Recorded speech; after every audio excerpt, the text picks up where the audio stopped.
We just got nearly 11 minutes of the first scene from the cold open from season 3 of The Wheel of Time, so let's unravel it and see what we can find. This is Unraveling the Pattern. I'm Lauren. This video is going to be a little different. I'm going to kind of just wing it. I've written about 2 to 3 pages of notes, and I'm just going to run through my notes here instead of scripting everything out, so this might be a little bit rambly. And you know what? I'm probably just going to be super hyped, so there will be spoilers mixed in as I talk about random things. I'll be jumping all over the place, so bear with me. I'm going to try to kind of just walk through my notes as we go.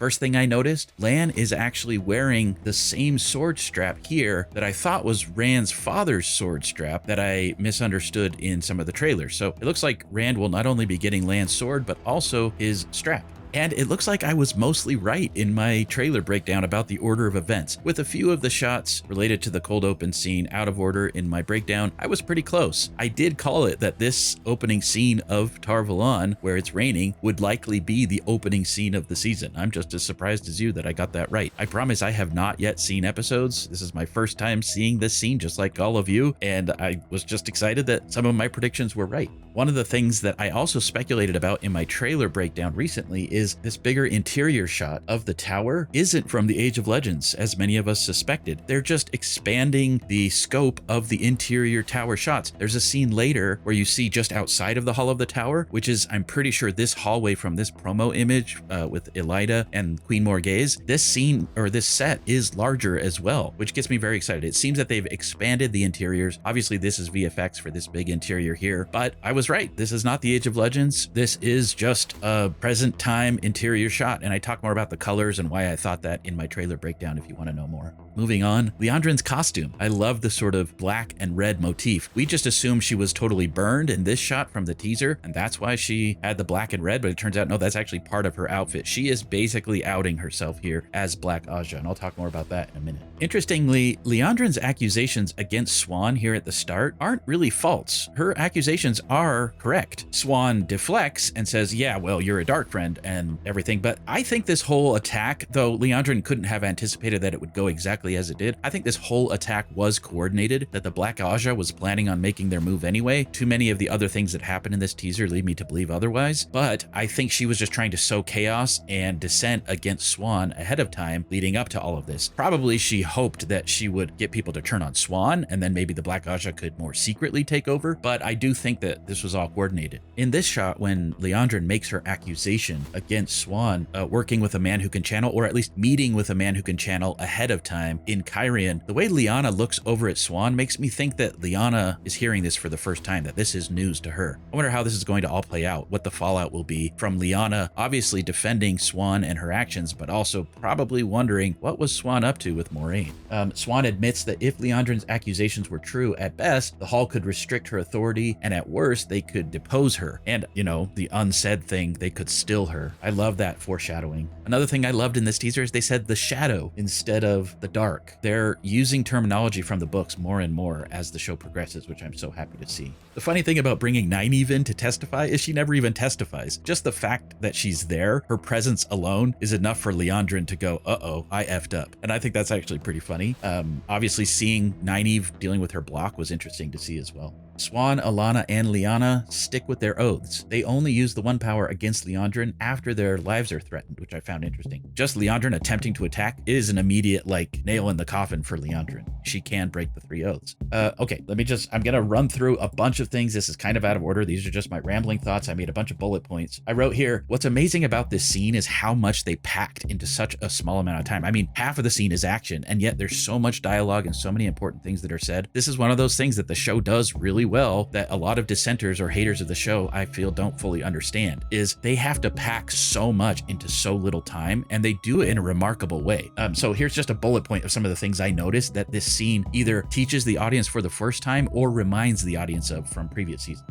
It teaches the audience that if Siuan was working with a man who can channel, she can be deposed. It teaches that the Black Ajah can somehow break their oaths. It reminds the audience that Aes Sedai shouldn't be able to lie. The scene also reminds the audience of Siuan and Moraine's relationship, and and their plans, that they're working together. Obviously, Moraine is worried about Siuan here, and I don't know what Moraine was referring to when she said it's not about her. That'll be interesting to find out, but clearly a lot of our theories about what happened in season 2 between Moraine and Siuan were correct. A lot of what happened there was a ruse. Did they anticipate that Lanfear would show up in the way that she did? Probably not. But something's going on between Siuan and Moraine, and we haven't learned the full picture yet. But I also love that they showed that now that Lan is rebonded with Moraine, that their bond is re-intact, he knows her plans again. She has shared with him whatever is going on between her and Siuan, at least to a degree. Whereas when she thought the bond was broken, she was keeping those things from him in season 2. Another thing that it does, this scene reminds the audience very briefly of Nynaeve's block that she's struggling to channel when it's needed most. It reminds the audience and teaches the audience about the Hall and some of their basic politics. I had to look this up, but it's correct what was said. You need at least 11 sitters in order to have a formal meeting in the Hall. That's just over half of the 21 sitters. If there are 11, you can have a formal meeting. Interestingly, the fact that Siuan left the Reds out is partially what led to all of this destruction. If those other Red sisters had been there, they might have been able to help in some way and prevent some of the damage that ended up happening. So I find it really interesting that Siuan really did kind of cause the tower split, or at least she is culpable. This tower split isn't just something that Elida will do later. This is partially Siuan's fault. The fact that all these Black Ajah members were kind of hiding among the Hall, and I have a theory that when we see the sitters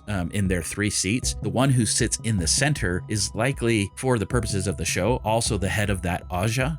I know in the books that those are separated, that the Ajah heads and the Hall, the Hall of the Tower aren't always related, but I think the one who's in the center is probably the senior most sister from that Ajah, or at least the senior most sitter, and probably the Ajah head. And so the fact that when the other Black sisters reveal themselves later in the scene, I think 3 of the 4 of them were in the center seat, meaning not only has the Black Ajah infiltrated the tower, but they're in the highest seats in the tower. This scene also teaches the audience something new and important. We've seen how a warder deals with losing his Aes Sedai, but now we're seeing what happens when an Aes Sedai loses her warder. And the fact that this green sister, Gianni or Jean, I don't know how you say her name, the fact that she almost reveled in the death of her warders is a great indication of just how evil she's become. Whereas I'm sure that we're going to have Ivan being killed very shortly, probably in the next sequence. And I think Alana will be dealing with that fallout throughout the rest of season 3. We've seen Alana mourning the death of Karene in season 1 during the funeral with the white makeup. And as I talked about in my trailer breakdown, she's seen wearing white makeup throughout many of the shots from the trailer, implying to me that she'll be spending much of this season mourning the death of Ivan, her warder.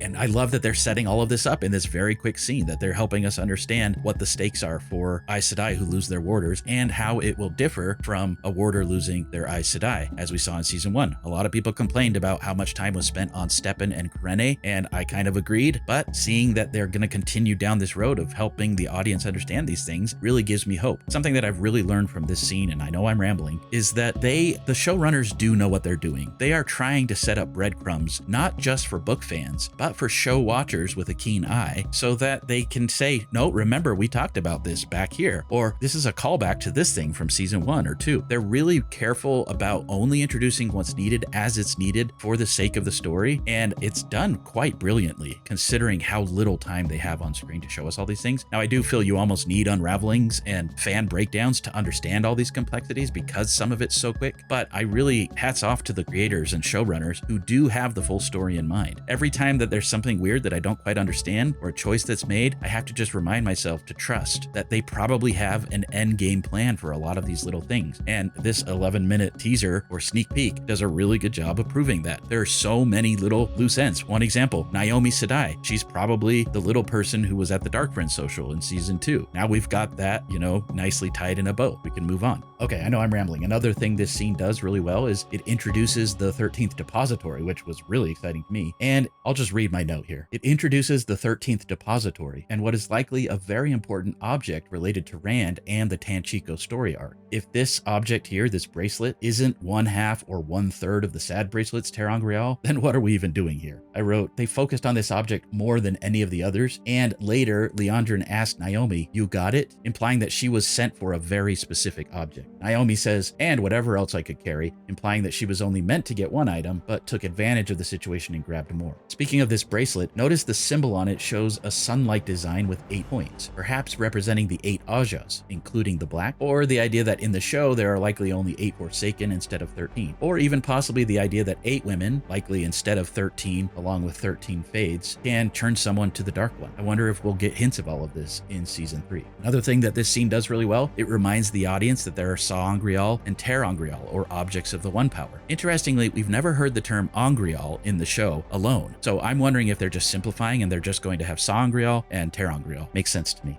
Another interesting thing, they remind the audience of compulsion, which I think is probably going to be a big part of season 3. I think we'll be seeing compulsion from Mogideon, as this trailer scene seems to indicate. We're going to be seeing it from Lanfear possibly. We're seeing it probably from Liandrin. And then here with Naomi using it against Varen and Adelius. I really thought this was interesting. Watching this scene again, I feel like Varen knew the attack was coming. There's this weave around her that almost looks like fire where she sort of blocked the attack. It still kind of attacks her in the head, but I feel like she semi-blocked it, whereas Adelius wasn't expecting it, and I thought this was really interesting. This is obviously a great way to raise the stakes for Varen's character. This is one of those things where it's like, why did they make Adelius Varen's sister? Well, now it all makes sense. It raises the stakes. The fact that Adelius has been affected by this weave is going to be an important plot point for season 3 and moving forward, and the fact that it's connected to Varen only strengthens her character and her motivation. So I think it's just another brilliant choice. I do think the 13th Depository sort of seeming like the room of requirement from Harry Potter is a little on the nose, but again, this is a really quick and easy way to show this for the audience. I don't think any of these decisions were made lightly. I think they really tried very hard to try to pack as much they could into this short scene for non-book readers and even casual viewers to go, oh, that's like the room of requirement in Harry Potter. I see. It's a secret room with secret stuff. Makes sense. Moving on. They do this all the time with interesting visuals to show rather than tell, and whether we like it or not as book readers, I think it's a brilliant choice for show watchers especially. All right, I'll just read this note. I already kind of said this, but I'll just read this. I've long said to show haters that while I don't always understand or agree with decisions made in previous seasons, that we need to trust that the showrunners are trying to tell the whole story, and they're trying to set up breadcrumbs in previous seasons that will have payoffs later. The setup between Adelius and Varen as sisters is a perfect example of that. The same for having Naomi as a new sister that book fans don't recognize. It gives even book readers something new and fresh to theorize about, allowing us to have surprises along the way as well. I think these minor changes might be frustrating now, but the payoffs so far have been worth it.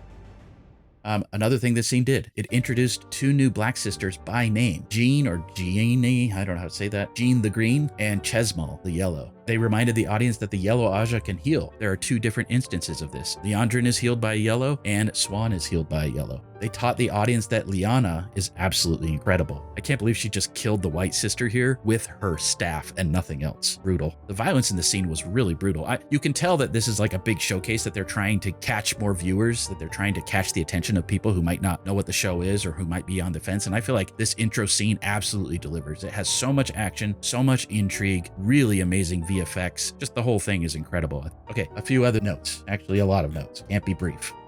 One speculation we had was that Siuan was going to attempt to still Liandrin in this moment, and it seems we have confirmation that that wasn't the case. Siuan says, "You will be tried, stilled, and give up every member of the Black Ajah," implying that they're just trying to detain her for now with the intention to have a real trial. Yes, power levels in the show and abilities are all over the place. My feeling is this is kind of rule of cool, meaning they can link faster, things happen faster in action sequences. I know it's not totally book accurate and that it's all over the place in the show, but again, you have to remember this is not just made for book readers. This is made for a much wider audience, and people aren't going to care about those subtleties. Is it important in the long term? I'm not so sure that it is. Now, there are people in the show that we've seen so far who can channel very quickly. Lanfear, Nynaeve, but the show so far has sort of made it intentional to show that Aes Sedai are kind of slow with their weaves, that certain things wear them out. And yet here we see Siuan reacting so quickly, and then we have the Black Ajah sisters linking so quickly. But again, you could argue that the Black sisters have been preparing for this moment, that they've been practicing linking for this exact scenario. So I don't know, it doesn't bother me that much. Also, good job to whoever pointed out that some of these warders in this shot from the trailer were already dead before the explosion. This is definitely confirmed in this scene. Another note I have here, then Siuan tells them to split up. I love the double meaning here. Siuan is somewhat at fault for the division and splitting of the tower. Everyone knows you don't split up the group in a D&D campaign, but